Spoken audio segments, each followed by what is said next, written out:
Pani Romana Cizelj. Thank you very much. First of all, I would like to protest against what was said with regard to minorities protection in Slovenia.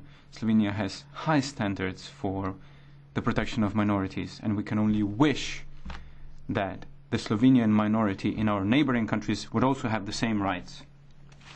And in present day, information spreads rapidly.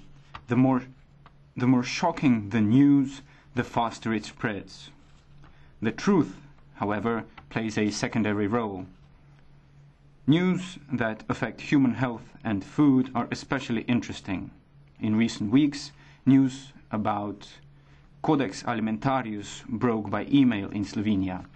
It is completely false. In such cases, MEPs can put a question to the Commission, but we have to wait for several weeks for an answer. We need immediate action because damage is done in a very short period of time as well. I therefore call on the Commission to consider establishing an online information desk for citizens.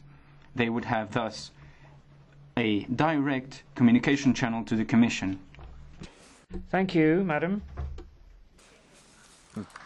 Pani Ioan Enciu.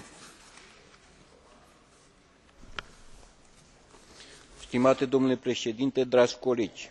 Thank you, President. Colleagues.